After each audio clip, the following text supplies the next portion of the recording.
Il était impossible de cacher quoi que ce soit au Padre Pio. Il connaissait l'état de chacun vis-à-vis de Dieu et savait quelles étaient ses pensées et son état d'esprit. Même un secret caché au fond du cœur, si c'était pour sauver une âme, il le révélait à plus forte raison lorsque ce secret impliquait un péché qui ne pouvait être absous que par l'évêque. Chers amis fidèles du Padre Pio, bonjour. Mon nom est Jean Goyard et vous assistez au programme Sur les pas du Padre Pio. Aujourd'hui, le Padre Pio discerne un péché occulte qu'il revenait à l'évêque de pardonner.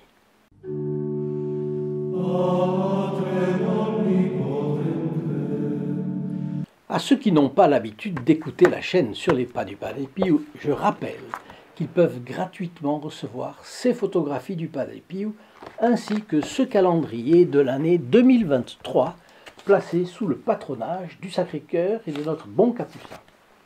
Pour cela, il suffit de passer un coup de fil à notre secrétariat pour transmettre votre commande. C'est au 08 05 36 08 47, appel gratuit depuis la France métropolitaine et coût d'un appel local depuis les dom-toms. Si vous habitez le Canada, vous pouvez recevoir gratuitement les photos du Padre Pio. Il vous faudra composer le numéro suivant 1 844 398 88 67. Si vous habitez ailleurs encore, vous pouvez le recevoir aussi pour les photos, sans frais. Pour ce qui est du calendrier, envoyez-nous un email pour nous préciser ce que vous voulez exactement. Parce que le courrier, là, c'est trop lourd pour que nous puissions l'expédier. On essaiera de trouver une solution.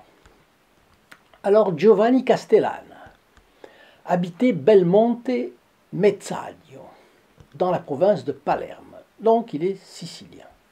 Il souffre énormément parce qu'il est gravement malade. Son témoignage est le suivant. En 1953, j'ai commencé à souffrir d'une arthrose sévère, douloureuse et handicapante. Un matin, la douleur était aiguë. J'ai demandé à ma femme de faire ma valise pour moi. Et là, je pars voir le Padre Pio et je dis, lui peut me guérir. En arrivant à San Giovanni Rotondo, j'ai attendu mon tour pour la confession, mais il y avait du monde. Après quelques jours, je me suis finalement agenouillé devant le Padre qui m'a ordonné « Partez, car celui dont vous avez besoin, ce n'est pas moi, c'est l'évêque. » Eh oui, parce que certains péchés, en effet, ne peuvent pas être absous par un simple prêtre. Seul l'évêque peut le faire. Ce sont certains cas d'excommunication. L'excommunication est une peine par laquelle les fidèles qui ont commis un péché d'une particulière gravité sont exclus de la communion de l'Église. Cela peut être fait par un décret de l'évêque ou du pape, mais il y a des cas où il n'y a même pas besoin d'un décret de l'autorité. Le fait de commettre certains péchés vaut une excommunication automatique de l'auteur. C'est le cas par exemple de l'attentat contre les saintes espèces, le corps et le sang de notre Seigneur Jésus-Christ, après la consécration, bien sûr. Pas des hosties qui n'ont pas été consacrées, des hosties consacrées. Et malheureusement, il y a des hosties consacrées qui sont profanées. Nous en avons beaucoup d'exemples dans la presse chaque année, en France, en Belgique, dans tous les pays, hélas, de l'Europe, aux États-Unis, au Canada, partout. Partout dans la... C'est comme ça. Si par malheur un catholique commettait ce péché horrible, ce serait une excommunication automatique pour lui. Alors c'est la même chose si quelqu'un supprime la vie d'un enfant avant ou après la naissance. Idem pour la violation par un prêtre du secret de la confession. Ou alors un acte de violence physique contre le pontife romain. Et vous savez que c'est arrivé puisqu'il y a eu cet attentat contre Jean-Paul II il y a quelques années. L'excommunication est une sanction grave parce qu'elle sépare l'excommunié de l'Église. Or, l'Église, c'est le corps du Christ. L'excommunication interdit la personne de l'accès au sacrement. Comme nous le savons, ils sont séparés de l'Église et à ce moment-là, leur salut est en danger. parce qu'ils n'ont pas l'aide des sacrements. L'excommunié ne peut même pas avoir l'extrême onction.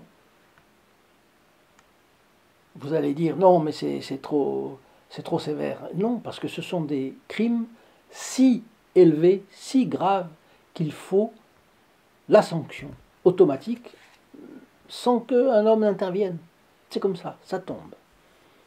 S'attaquer directement au Christ, c'est répéter, évidemment,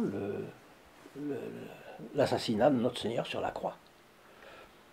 Tuer un être humain, c'est toujours tuer un être humain, sans défense en plus. Et puis, attenter à la vie du souverain pontife, évidemment aussi. Vous voyez que ce sont des choses qui ne... la miséricorde peut s'exercer après. La personne est punie par cette sanction canonique, l'excommunication, et ça la fait réfléchir. Et là, il y a une possibilité, sinon il n'y a pas de possibilité de pardon. Malheureusement. Donc, quand on est retranché de l'Église, notre salut est en danger.